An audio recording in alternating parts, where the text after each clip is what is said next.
자, 프린트 다 받으셨죠? 네, 여러분 반갑습니다. 캠브리지 동아시아사 한국사 시간이 돌아왔습니다.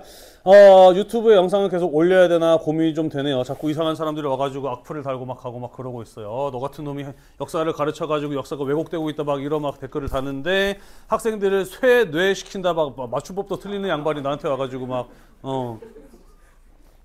맞춤법도 틀리는 양반이 공부 안 했다고 나한테 막 뭐라 그러더라고. 아무튼 조금 겁이 납니다. 이러다 어디 가서 칼 맞는 거 아닌가 겁나는데. 네, 일단은 뭐 그거보다는 학생들의 공부를 우선으로 생각하기 때문에 용감하게 꿋꿋하게 계속 녹화를 해 나가고 있습니다. 자, 이번 시간에 우리가 배울 내용은요, 친일파의 청산과 농지개혁이라는 주제가 되겠습니다. 함께 살펴보도록 할게요.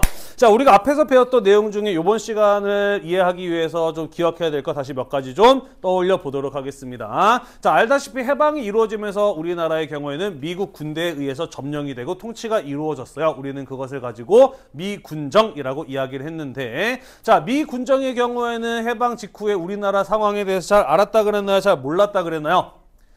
잘 몰랐어요. 그래서 미군정이 한반도 남부를 점령하면서 제일 먼저 내렸던 명령이 무엇이었냐면은 현상유지라고 이야기를 했어. 그지? 일제강점기 때 일본에 협조하여서 일제 식민 통치의 일부분이었던 사람들 그냥 그대로 다 현상유지시켰어요. 그죠? 그러면서 일제 식민 통치 기간에 활용되었던 기구, 경찰, 관료들 전부 다 그대로 유지되었다라고 이야기를 했습니다. 그죠? 우리는 일본의 식민 지배로부터 해방되자마자 친일 행위를 했던 사람들이 쫄딱 망하기를 바랬는데, 미국의 경우에는 한반도의 상황에 대해서 잘 알고 있고 미군이 한반도를 통치하면 있어서 써먹을 수 있는 사람들이 필요했던 것이죠. 그죠? 자, 그래서 미군은 이렇게 판단했다 그랬어요. 그들이 일제강점기에 일본에 협력했다면 해방 이후에는 우리가 그들이 살기 위해서 미국에게 협력할 것이다 라고 예상을 했고, 그 예상이 그대로 맞아떨어졌다 라고 이야기를 했어요. 그죠? 그래서 해방이 이루어짐과 동시에 친일파들이 죽을 뻔하였으나 화려하게 부활하였다 라고 이야기를 했습니다. 그죠?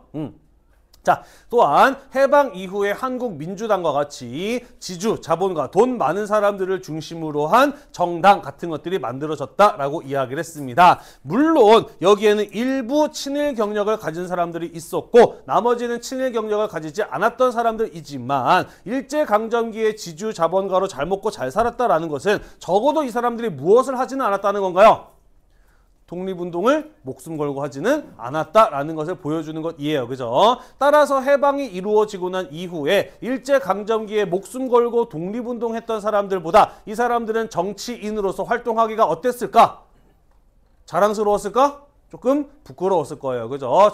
정치의 전면에 나서기에 조금 창피한 면이 있었을 겁니다. 그죠? 따라서 이들의 경우에는 정치인으로서 자신의 영역을 발휘하고 나아가서 더 많은 사람들에게 지지를 얻기 위해서는 무엇할 필요가 있었느냐? 미군정에게 적극적으로 협조할 필요가 있었고, 일제강점기 동안 독립운동을 해왔던 사람과 같은 편이 될 필요가 있었다라는 것이에요. 이해가 되나요?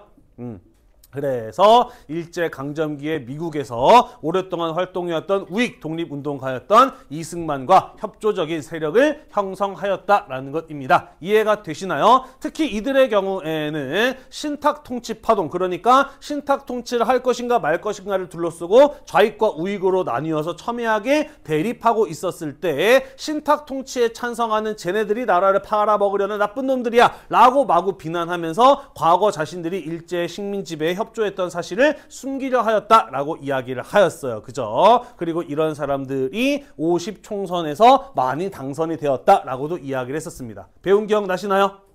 네, 자, 이승만의 경우에는요, 미국에서 오랫동안 독립운동한 사람이긴 하지만 사실 거의 혼자 활동해왔던 사람이었다라고 이야기를 했어. 그지? 따라서 자신의 지지 세력, 나의 편이 되어서 함께 정치를 할 수 있는 세력이 많이 필요하였다라고 이야기를 하였고요. 그래서 한국민주당 같은 정당과 협조적인 관계를 맺게 되었다라고 이야기를 하였습니다. 그리고 이 사람의 경우에는 남한만의 단독정부 수립을 오랫동안 주장해 왔던 사람이기도 하였어요. 그죠? 그리고 우리나라 첫 번째 민주주의 민주주의 선거였던 이 50 총선거에서는 좌익이라든지 남한의 분단을 원하지 않았던 남북 협상 세력 김구 선생님 같은 이런 분들이 출마를 하지 않았기 때문에 이승만과 그를 따르는 독립촉성중앙협의회라든지 한국민주당에 해당하는 사람들이 우익들이 많이 당선이 되는 결과로 이어지게 되었다라고 이야기를 했습니다. 그죠? 이런 사람들이 대한민국 정부의 권력을 장악하고 정치를 이끌어 나가게 되었단 말이야. 그지? 따라서 친일파의 처벌이라든지 토지개혁 문제도 어떤 사람들이 하느냐에 따라 달라질 수밖에 없었는데 이런 성향을 갖는 사람들이 해 나가게 됨에 따라 어떤 모습이 나타나게 되는지 이번 시간에 함께 살펴보도록 하겠습니다. 넘어가도 될까요? 네, 같이 한번 살펴보도록 합시다. 자, 해방이 이루어졌을 때 우리나라에게 주어졌던 중요한 사회적 과제 세 가지가 있습니다. 첫 번째는 통일된 민주정부를 수립하는 것이었고요. 하지만 이건 실패로 끝났죠. 나머지 두 개는 무엇이었느냐? 일제강점기에 일본이 협조했던 친일파를 처벌하는 것, 처단하는 것, 그리고 오랫동안 사람들이 갈망해왔던 토지개혁을 실시하는 것이었다라고 이야기를 하였습니다. 그리고 이 문제들의 경우에는 통일정부 수립을 둘러싸고 갈등을 빚는 과정에서 곧바로 처리되기가 어려웠어요. 그래서 대한민국 정부가 수립되고 난 이후에 비로소 이 두 가지 문제에 대해서 해결을 해 나갈 수 있게 되었다라는 것입니다. 자, 구체적으로 어떻게 이루어졌는지 같이 한번 이야기를 해 보도록 하겠습니다. 자, 해방이 되자마자 사실 일제강점기에 일본에게 협조했었던 친일파에 대한 처단의 요구는 사회적으로 굉장히 뜨겁게 달아올랐어요. 하지만 미 군정은 이러한 사람들의 열망을 외면했었죠. 왜 그랬나요? 왜 미군정은 일제가 패망하자마자 바로 친일파들을 처단하지 않았나요?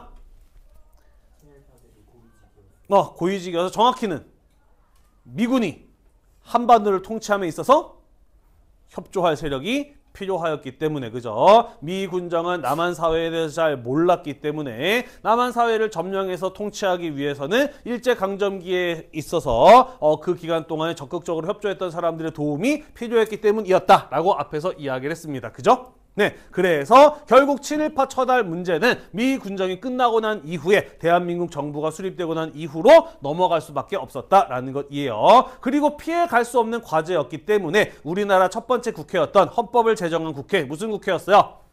제헌국회에서 반민족행위처벌법, 줄여서 반민법이라고 하는 법을 제정을 해서 이 법에 따라서 친일파들을 처단하게 되었다라는 것입니다. 그리고 이 반민법에 의해서 국회에 직속된 반민족행위특별조사위원회, 줄여서 반민특위라는 조직이 만들어지게 되었고요. 이후에 이들이 조사해서 체포한 친일파들을 처벌하기 위한 특별재판부 같은 것들이 만들어지게 되었습니다. 그래서 1949년부터 친일 경력을 가진 사람들의 명단이 작성되고 그들에 대한 체포와 조사가 이루어지기 시작하였다. 그러면서 친일파에 대한 처단이 비로소 시작될 수 있었다. 해방이 이루어진 지 3년이 넘어서야, 4년 가까이 돼서야 비로소 이루어질 수 있었다라는 것이에요. 넘어가도 될까요? 네. 자, 그래서 반민특위가 1949년 1월 달부터 우리 사회 각계각층에 퍼져 있었던 친일 행위를 했던 사람들, 반민족 행위를 했던 사람들에 대한 검거와 재판 같은 것들이 이루어지게 되었다라는 것이죠. 자, 그런데 문제는 이승만 정부의 경우에는 이 반민특위의 활동에 대해서 상당히 비협조적이었고 심지어 거세게 방해를 놓기도 하였다라는 것입니다. 자, 왜 이승만의 경우에는 반민특위 활동에 대해서 방해하고 비협조적인 태도를 보였을까? 그렇죠. 아까 앞에서 봤어요. 그죠? 이승만의 경우에는 미국에서 혼자서 오랫동안 활동했던 사람이기 때문에 자기의 지지 세력이 필요했다라고 이야기를 했습니다. 그죠? 그리고 과거 친일 경력을 가지고 있었던 사람들의 경우에는 살아남기 위해서 독립운동을 했던 사람과 한 편을 먹을 필요가 있었다라고 이야기를 했어요. 그죠? 그래서 우익들, 그 중에서도 친일 경력을 가진 사람들일수록 더욱더 적극적으로 이승만과 같은 편이 되고자 하였단 말이야. 그지? 따라서 이승만의 경우에는 자기의 지지 세력들이 지주, 자본가, 그리고 친일 경력을 가진 사람들이었기 때문에 그들의 편을 들 수밖에 없었다라는 거예요. 이해가 되시나요? 네. 자, 그러면서 반민특위가 한참 활동하고 있을 때 이승만 대통령이 특별 담화를 발표합니다. 뭐라고 말을 했느냐? 반민특위의 활동이 치안 활동과 국민 통합에 지장을 주고 있다. 과도한 활동을 금지시켜야 된다라는 이런 말을 하였다라는 것이죠. 이해가 되시죠? 특히 이승만의 경우에는 우익 쪽 정치인들이 자기 세력이었기 때문에 반공을 상당히 강조했던 사람이에요. 남한만의 단독 정부 수립 때부터 이 사람의 경우에는 공산주의의 확산을 막고자 했던 인물이었다라는 겁니다. 이해가 되나요? 네. 그리고 계속해서 우리에게 가장 큰 위협은 공산주의다라고 하면서 공산주의를 막기 위해 노력해야 된다라고 이야기를 했어요. 자, 그리고 과거 일제강점기에 일본에게 협조했었던 일본 조직, 경찰 조직 내에 한국인 경찰들 역시 일제강점기의 치안유지법 같은 것들을 통해서 일제강점기 내에 활동했었던 사회주의자, 공산주의자들을 체포했던 경험을 가진 사람들이었다라는 거죠. 무슨 말인지 이해가 되나요? 네, 이승만은 공산주의를 막아야 될 것을 강조했던 사람이었어. 그리고 경찰 조직 내에는 일제강점기 때 사회주의 공산주의자들을 체포했던 경험을 가진 경찰들이 많이 있었어. 그래서 이승만의 경우에는 그 경찰들을 활용하고 싶었다라는 겁니다. 무슨 말인지 이해가 되나요? 자, 마찬가지로 일제강점기에 일본에 협조적이었던 경찰들의 경우에는 어떤 사람들이 필요했을까? 자, 일제강점기에 일본의 식민통치에 협조했던 경찰들, 해방 이후에 어떤 사람이 필요했겠어? 나를 보호해줄 사람, 그지? 내가 친일 경력을 했다고 해서 나를 처벌하지 않아줄 사람이 필요했을 거 아니에요, 그죠? 마침 좋은 사람이 나타나는, 그게 바로 누구였던 거예요? 이승만이었던 거예요. 그죠? 특히 이승만의 경우는 자신의 정치 권력을 안전하게 지키기 위해서는 경찰 같은 조직이 자기 편이 되어야 된다는 것을 잘 알고 있었던 겁니다. 이해가 되나요? 그래서 보호가 필요했던 경찰 조직, 그리고 반공을 내세우면서 자신의 권력을 강화하고 싶었던 이승만의 이해관계가 맞아떨어졌던 거예요. 이해가 되죠? 그래서 이승만이 뭐라고 이야기를 한 거예요? 경찰은 일제강점기에 공산주의자들 잡아들였던 사람들인데 지금 그런 사람들이 친일 경력했다고 해서 처벌해서는 안 된다라고 말을 했다라는 거예요. 이해가 되시나요? 그리고 이승만의 이런 발언은 실질적인 움직임으로 이어지기도 했다라는 것입니다. 1949년 4월 달에는 어떤 사건이 벌어지게 되느냐? 국회 프락치 사건이라고 하는 것이 일어나게 됩니다. 이승만이 이런 말을 하니까 군대 조직도 함께 움직이기 시작을 해요. 헌병사령부에서 국회 내에 프락치, 러시아어로 스파이를 뜻해요. 국회 내에 소련이나 공산당이 심어놓은 스파이가 있다라고 주장을 하면서 국민이 뽑은 국회의원인데 그 사람을 공산주의자 혐의로, 스파이 혐의로 체포해서 끌고 가는, 구속을 시키는 이런 일이 벌어지기도 하였다라는 것이죠. 공교롭게도 그 국회의원은 어디 소속이었다? 반민족행위특별조사위원회 소속이었다라는 것이에요. 이해가 되시나요? 네, 그러다 보니까 친일파에 대한 조사와 검거 같은 것들이 제대로 이루어질 수 있었을까 없었을까? 없었겠죠. 그죠? 자, 그리고 경찰 조직도 적극적으로 나서기 시작을 해요. 1946년 6월 6일에는 경찰들이 반민특위의 사무실을 습격합니다. 반민특위가 독립운동가를 고문한 적이 있었던 고위급 경찰을 체포하자 일부 경찰들이 반민특위 사무실을 습격을 해요. 그러면서 당신들이 불법적인 행위를 하고 있다라고 하면서 반민특위 소속의 직원들을 폭행하고 경찰서로 끌고 가고 지금까지 반민족 행위자들에 대해서 조사해놨던 서류, 그들을 체포하기 위해서 가지고 있었던 무기 같은 것들을 싹 다 압수해 가버리는 이런 일이 벌어지기도 하였다라는 것이에요. 이해가 되나요? 자, 그러면서 반민특위의 활동은 사실상 중단되어 버리고 말았다라는 것입니다. 이해가 되시죠? 자, 경찰 조직은 물론 경찰 조직 내에 친일 경력을 가진 사람들이 있기 때문에 자기들이 살기 위해서 이런 행동을 했었다라고 이해할 수 있어요. 그죠? 다만 이런 일이 벌어졌다라고 한다면 그 경찰들은 어떻게 해야 돼? 국회에 의해서 법이 만들어졌고 그 법에 따라서 친일 행위를 했던 사람들에 대한 조사와 체포가 이루어지고 있는데 경찰들이 거기에 습격했단 말이야. 그럼 이 경찰들 당연히 어떻게 돼야 돼? 법을 어긴 거죠. 이 사람 어떻게 돼야 돼? 처벌받아야 될 거 아니에요. 그죠? 자, 그런데 어떤 일이 벌어지냐면 이 사람들은 처벌은커녕 오히려 이때 반민특위 사무실을 습격했던 사람들이 고속 승진, 빠르게 승진하는 이런 모습이 나타나기도 합니다. 이것은 무엇을 의미하는 걸까요? 강력한 권력을 가진 사람이 시켰거나 그런 행동을 했어도 봐줬다라는 소리가 되겠죠. 그죠? 누가 그랬을까? 이승만이 그러지 않았을까 하고 추정해 볼 수가 있죠. 그죠? 자, 아무튼 그래서 반민특위의 활동의 경우에는 시작과 동시에 큰 어려움을 겪었다. 무엇에 의해서? 이승만 정부의 방해와 비협조에 의해서 큰 어려움을 겪었다. 그래서 제대로 된 조사와 체포가 이루어지기가 상당히 어려웠다라는 거예요. 이해가 되시죠? 그죠? 자, 그리고 국회 내에도 어떤 사람들이 많았어요? 친일 경력을 가진 사람들이 있었고 이승만과 협조적인 사람들이 50 총선에서 많이 당선이 되었다라고 이야기를 했습니다. 그죠? 그리고 지금 이승만의 경우에는 친일 경력자들을 적극적으로 체포하고 처벌하고 싶어요? 안 하고 싶어요? 안 하고 싶어요. 그지? 그래서 재헌국회에서 법을 개정합니다. 반민법을 개정을 해서 원래는 1950년 6월까지 1년 넘는 기간 동안 조사하고 체포가 이루어지도록 했었는데 그 기한을 축소시켜버려요. 49년 8월까지. 그러니까 한 6개월, 7개월 정도만 반민족 행위자에 대한 조사와 처벌이 이루어질 수 있도록 법의 적용 기간을 줄여버렸다라는 것이고요. 기간뿐만 아니라 행위에 대한 범위도 축소시킵니다. 아주 악질이고 고위급 인사가 아닌 경우에만 아주 악질이고 고위급 인사인 경우에만 그 행위를 친일 반민족 행위로 보는 것으로 법의 적용 범위를 크게 줄여버렸다라는 겁니다. 이해가 되시죠?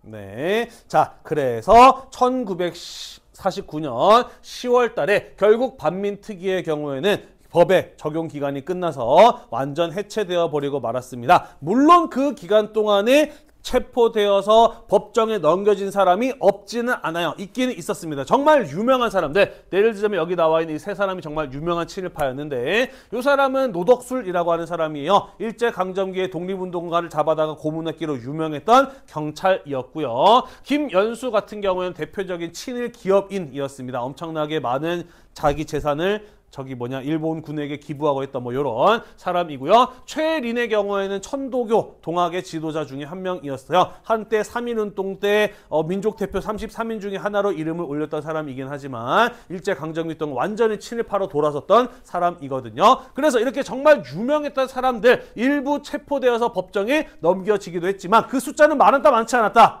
정말 몇 명 되지 않았다라는 것이고요. 그마저도 재판에 넘겨져서 사형 선고를 받았어도 실제로 사형의 집행이 이루어진 건은 단 한 건도 없었고 거의 대부분 여러 차례 재판을 하는 동안에 형벌이 약해지거나 형 집행 중지로 풀려나 버리게 되면서 친일 행위자들에 대한 처벌이 제대로 이루어질 수 있었다 없었다? 없었다라는 것이에요. 그리고 이 문제는 사실 오늘날까지도 이어지고 있다라고 볼 수가 있는 겁니다. 2차 세계대전 때 프랑스가 독일에 의해서 점령되었을 때 프랑스인들 가운데 독일에게 협조적이었던 사람들의 경우에는 2차 세계대전 끝나고 정말 강력하게 처벌을 즉각적으로 받았거든요. 그에 비해서 우리나라는 이 친일 처벌이 제대로 이루어지지 못하는 한계를 보였다라고 볼 수가 있겠네요. 이해가 되시나요? 어찌 본다면 미군장에 의해서 점령된 상황이었고요. 그죠? 50 총선의 좌익이라든지 혹은 남북 협상을 시도했었던 김구 선생님 같은 분들이 출마를 하지 않았기 때문에 나타났던 일이라고도 볼 수가 있겠네요. 넘어갈까요? 네. 자, 여기 부분은 프린트에 안 나와 있는데 그래도 우리가 알아두어야 될 역사적 사실이라고 생각을 해서 넣어놨습니다. 자, 반민특위가 한참 활동하고 있었던 1949년 6월 달에 김구 선생님은 암살당해서 돌아가시게 됩니다. 강북 삼성병원이라고 하는 곳이 서울의 서대문 쪽에 있어요. 거기 가면은 경교장이라고 하는 건물이 병원 안에 있고요. 그 경교장이라고 하는 건물은 해방 이후에 김구 선생님이 머무르던 집이었습니다. 그리고 49년 6월 26일 날 포병 장교였던 안두희라는 사람이 경교장을 방문해서 거기에 있었던 김구 선생님을 향해서 권총을 4발을 쏩니다. 그리고 그 4발의 권총을 맞아서 김구 선생님은 그 자리에서 즉사해요. 거기 가면은 아직도 김구 선생님이 마지막에 입고 있었던 피 묻은 옷이 그대로 전시가 되어 있습니다. 나중에 기회가 되면 한번 가서 보시는 것도 꽤나 인상 깊을 것이라고 생각을 해요. 선생님이 옛날에 우리 학교에서 역사 동아리 할 때 학생 데리고 가서 한번 보여준 적이 있었거든. 말로 설명하는 것보다 실제로 이 피 묻은 옷을 그대로 보는 게 당시의 느낌을 좀 생생하게 학생들이 받는 것처럼 보이더라고요. 자, 이 안두희, 김구 선생을 죽인 이후에 곧바로 체포가 되어서 영원히 감옥에 있어야 되는 종신형을 선고받았는데 1950년 6월 25일 날 뭐가 터져요? 6.25 전쟁이 터져요. 그리고 한 명이라도 유능한 군인이 더 필요하다라는 이유로 가석방되어서 곧바로 풀려나서 군대에 복귀했다가 소련까지 진급을 하고 전쟁 이후에 민간인으로 제대한 인물이 바로 이 안두희라는 사람이었던 것이죠. 궁금하죠? 왜 죽였을까? 누가 죽이라고 시켰을까? 김구 선생을 죽임으로써 이 사람이 얻는 게 도대체 무엇일까? 라는 생각이 듭니다만은 사람들 사이에서 어떤 소문이 퍼졌느냐? 누가 분명히 시켰을 것이다. 누구? 이승만이 시키지 않았을까? 왜? 김구 선생 같은 사람이 사라지면 제일 좋은 사람이 누굴까? 강력한 정치적 라이벌이 제일 좋지 않겠어요. 그죠? 그래서 아마도 이승만이 죽이라고 시킨 것이 아니냐, 또는 뭐 김구 선생이 계속해서 남북의 통일을 주장했기 때문에 미 군정이 시킨 것 아니냐라는 의심을 받았습니다만은 이 사람은 재판 과정에서 끝끝내 누가 시켰는지, 자기가 왜 김구 선생을 죽였는지 단 한마디도 말하지 않았었다라는 것이죠. 다만 이러한 의심이 꽤나 합리적인 이유는 무엇이냐면요, 이 사람 군대에서 제대하고 난 이후에 군대에다가 식료품을 납품하는 공장을 운영했어. 군대에다가 식료품을 납품하는 공장이라고. 요거는 말하자면 황금알을 낳는 거위예요. 어차피 우리 공장에서 만든 물건은 100% 다 팔려. 누가 사주니까? 군대가 사주니까. 그지? 사실 그래서 이런 사업의 경우에는 정부의 강력한 권력을 가진 사람과 끈끈한 어떤 연줄, 뭐라 그래야 되나? 그 뒤를 봐주는 사람이 있지 않는 한 얻기 힘든 사업이었다라는 것이죠. 그런데 이 사람이 제대하자마자 이런 사업을 했다라고 하는 것은 분명히 뒤에서 누군가 이 사람을 봐주는 사람이 있었다라고 의심할 만한 합리적인 상황이었지만 끝까지 누가 시켰는지 왜 죽였는지는 말하지 않았기 때문에 도대체 왜 김구 선생은 죽었는가? 역사의 미스테리로 남았다라는 것입니다. 다만 1996년에 굉장히 재밌는 일이 벌어졌어요. 버스 기사 하시고 계셨던 박기서라는 분입니다. 이분은 말하자면 뭐랄까, 김구 덕후랄까요? 집에 김구 선생님과 관련된 자료들을 쫙 모아놓고 맨날 그거 공부하고 했던 분이 이 박기서라고 하는 버스 기사님이셨대요. 그리고 평소와 다를 바 없이 버스 운전하고 있는데 어디서 많이 본 사람이 버스를 타던 거야. 이 사람은 김구 덕후였기 때문에 그 사람이 바로 안두희라는 걸 딱 알아본 거죠. 그래서 운전하다 말고 딱 알아보더니 당신 안두희 아니야? 어떻게 당신 같은 사람이 아직도 살아있을 수가 있지? 소리를 버럭 질렀대요. 그랬더니 안두희 씨는 아무 말도 안 하고 그냥 버스에서 내려서 집으로 가더라는 겁니다. 자, 그래서 박기서 기사님의 경우에는 안두희를 쫓아가서 그 사람의 집이 어딘지를 파악해 놓고 방에 나무 몽둥이를 들고 가서 거기에다가 매직으로 정의봉이라고 쓴 몽둥이를 들고 밤에 그 사람의 집에 찾아가서 몽둥이로 안두희를 때려 죽인 다음에 경찰서에 자수를 하시는 이런 일이 벌어지기도 했습니다. 잘한 일인가요? 안두희를 때려 죽인 일, 김구 선생을 존경하는 박기서 씨가 안두희 씨를 때려 죽인 일, 잘한 일인가요? 뭐 우리의 감정상 속 시원한 일이다라고 말을 할 수 있을지 모르겠지만 사실 법치국가에서 법을 어기고 사람이 사람을 개인적으로 죽이는 이런 일이 용인돼서는 안 될 것이죠. 그죠? 자, 아무튼 그래서 이 박기서 씨의 경우에는 체포되어서 감옥에 수감되었다가 98년에 3.1절 때 사면을 받아서 출소하셨고요. 이후에 택시기사로 살아가시다가 2022년에 돌아가신 것으로 알려져 있습니다. 용산에 가면은 식민지 박물관이 있고요. 거기에 이분이 그때 안두희를 때려 죽였던 몽둥이가 그대로 전시되어 있다라고 해요. 선생님은 개인적으로 좀 아쉬운 부분은요, 물론 사람을 죽인 일은 잘못한 일이고 사실 이런 일이 벌어져서는 안 되긴 하는데, 또 하나 아쉬운 건 뭐냐면은 간혹 가다가, 물론 전두환 같은 사람은 그러지 않았습니다만은 마지막에 말년에 가서 죽기 직전에 양심의 가책을 느낀 사람이 죽기 직전에 사실 그때 이거는 이런 일이었다, 누가 시켰다, 뭐 때문에 그랬다라고 자백을 하는 경우가 있거든요. 그럴 기회가 영영 사라져 버렸다라는 점이 선생님은 개인적으로 조금 아쉽기는 합니다. 어떤 사람, 그 박기서 씨 이전에도 안두희 씨를 찾아가가지고 그 사람을 고문하면서 누가 시켜서 이승만이 시켰지라고 하면서 막 이렇게 괴롭혔던 사람들이 몇 명 더 있었더라고요. 그때 그래서 고문에 이기다 못해 맞아 이승만이 시켰어라고 말을 했지만 나중에 경찰에 체포되고 난 이후에 그때 고문을 받아서 거짓말을 한 거였다라고 했어요. 그래서 영영 왜 김구 선생은 돌아가셔야만 했었을까는 역사의 미스테리에 묻혀버리고 말았다라는 것이죠. 넘어갈까요? 재밌지 않아 이런 거? 아니 말고요. 자, 농지개혁으로 가보도록 하겠습니다.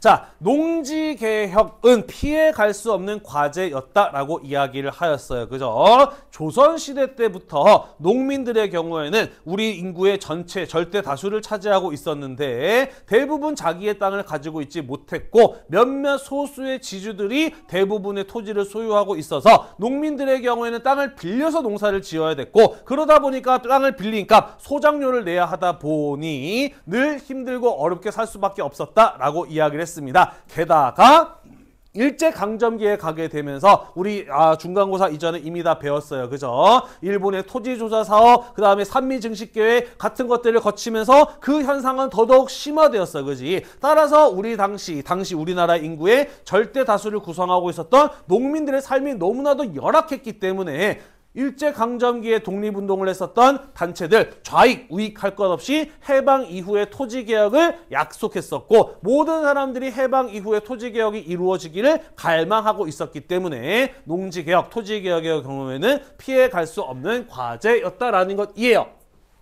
이해가 되시죠? 그죠? 다만 이것을 어떤 방법으로 실행할 것인가를 두고 오랫동안 갈등을 겪다 보니 해방 이후에 곧바로 그러한 조치가 이루어질 수 없었다라는 것입니다. 이해가 되시나요? 네. 자, 하지만 농사 짓는 사람이 자기 땅을 갖는 것, 우리는 한자로 그것을 경자유전이라고 이야기를 하는데 이 경자유전이 실행되기를 바라는 국민들의 열망을 피할 수는 없었다라는 것입니다. 자, 게다가 1946년에 북한에서 어떤 일이 있었어요? 김일성이 소련의 지원을 받아서 남한과는 별개로 독자적으로 공산주의적인 방식으로 토지개혁을 실행해 버렸어요. 그죠? 무상몰수, 아무런 대가 없이 지주들의 땅을 빼앗은 다음에 무상분배, 아무런 대가 없이 농민들에게 나누어 줬어요. 그죠? 물론 이것은 분단을 부추기는 행위였고 그 과정에서 많은 희생자가 발생하는 이런 안타까운 일이 벌어지긴 했습니다만은 남한에 사는 농민들이 보기에는 어때요?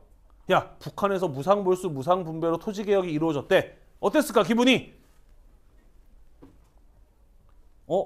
우리는 왜 안 해?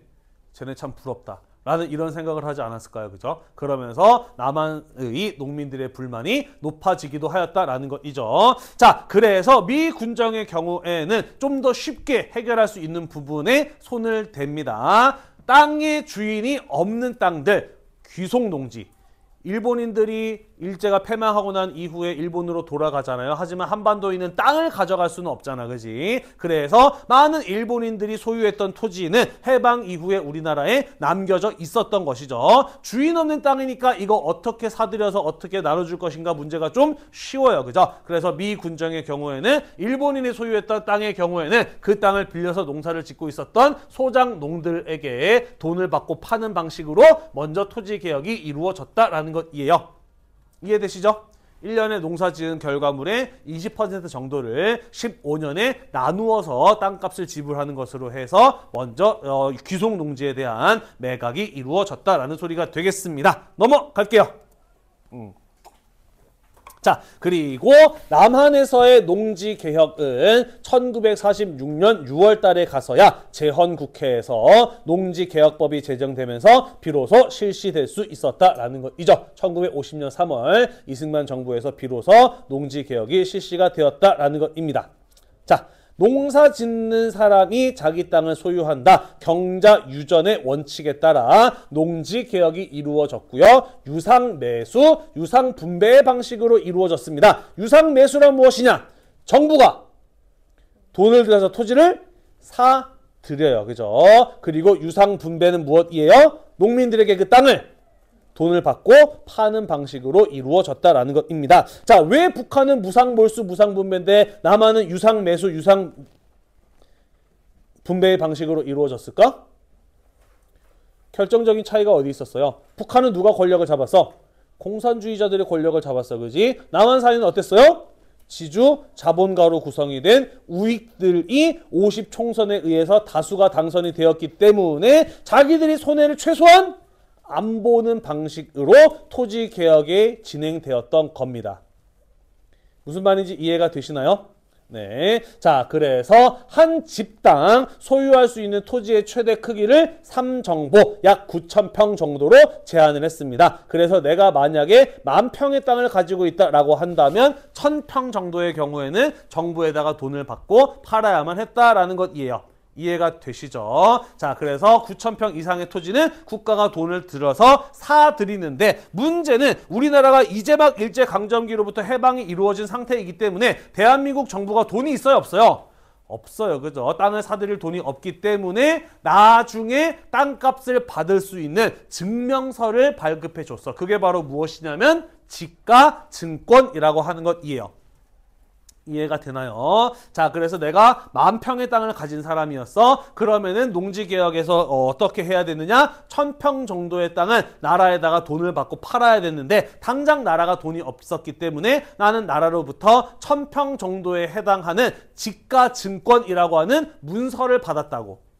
이해가 되나요? 그리고 지가증권을 가진 사람은 나중에 정부가 농민들로부터 땅을 산 값을 받아들였을 때 그 땅값을 천천히 지급받거나 아니면 일본인들이 우리나라에 놓고 간 공장이나 기계, 회사 같은 것들을 땅값 대신에 받는 데 쓸 수 있었다라는 것이에요.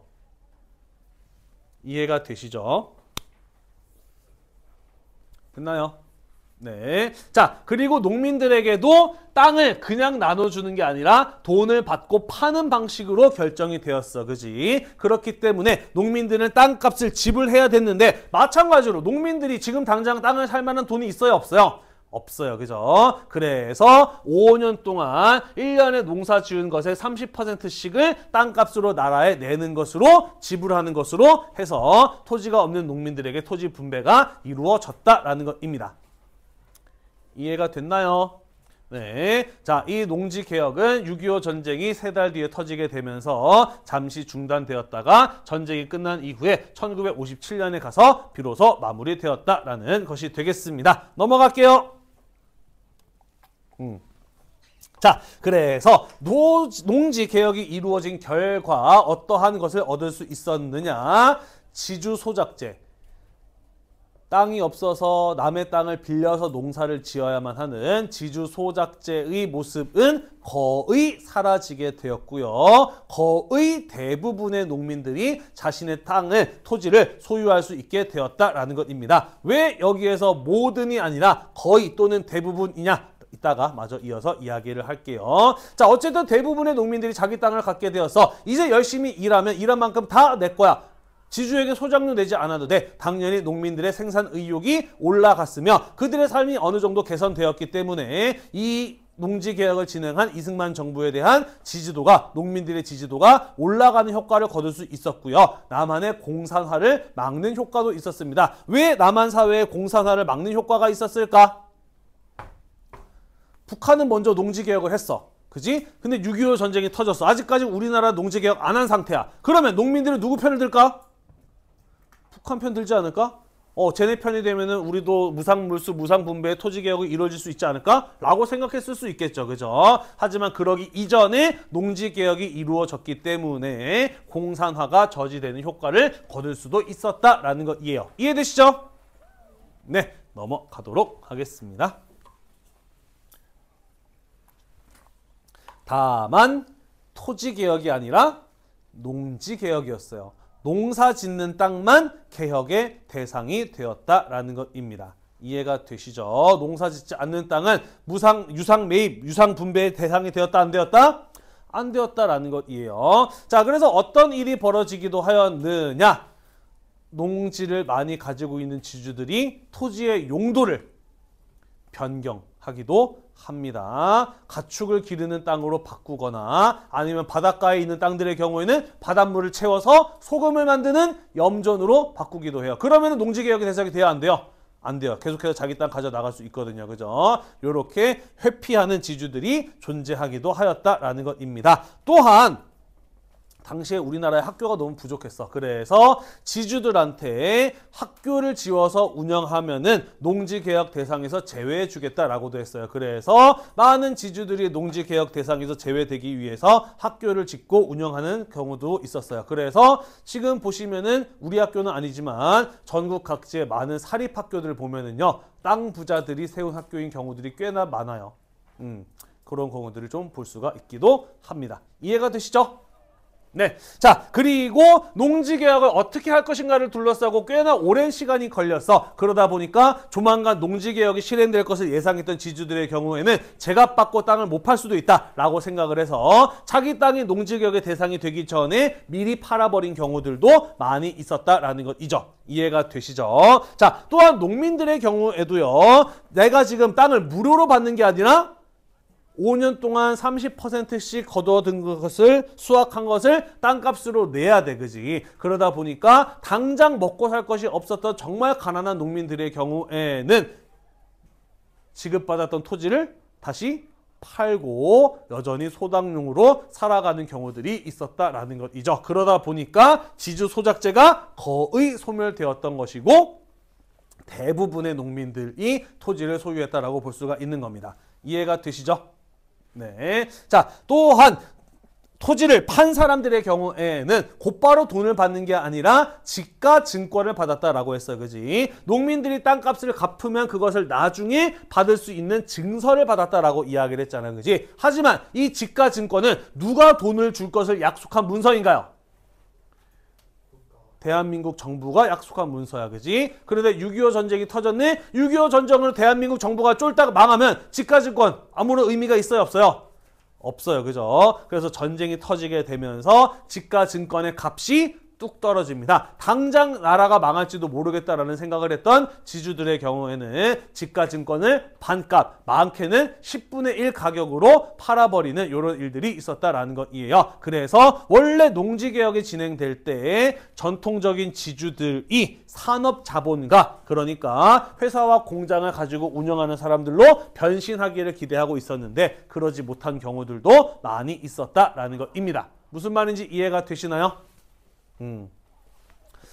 네, 그래서 농지개혁이 이루어졌지만 많은 한계를 남겼다라는 것이고요. 일본인들이 두고 갔던 회사와 공장의 경우도 마찬가지였어요. 이승만 정부의 경우에는 돈 받고 그 회사와 공장들을 팔았는데 굉장히 싼 값에 팔았거든요. 그러면서 이승만 정부와 끈끈한 연줄을 가지고 있었던 사람들이 일본이 남기고 간 회사와 공장을 인수하고 운영해서 큰 돈을 벌게 돼요. 그러면서 이후에 이 사람들의 경우에는 정치인들과 끈끈한 유대관계를 맺게 되면서 정경유착 들어봤나요? 정치인들에게 기업인이 이익을 제공하고 정치인들은 기업인들에게 혜택을 주는 이런 어떤 부정한 기업 문화 같은 것들이 만들어지게 되는, 정치 문화 같은 것들이 만들어지게 되는 한계가 나타나기도 하였다라는 것이에요.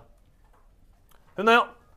네, 자, 우리 이렇게 해서 일제강점기로부터 벗어나게 되면서 우리 사회가 반드시 해결해야 됐던 과제 가운데 친일파 청산 문제와 농지개혁 문제가 어떻게 진행되었는지 쭉 이어서 살펴보았습니다. 수고하셨고요. 우리 다음 시간에는 이제 6.25 전쟁에 대해서 마저 이어서 살펴보도록 하겠습니다. 오늘도 공부하느라고 대단히 고생이 많으셨고요. 이 수업 영상이 여러분들의 공부에 도움이 되시다면 구독과 좋아요 잊지 말고 눌러주세요. 수고했습니다.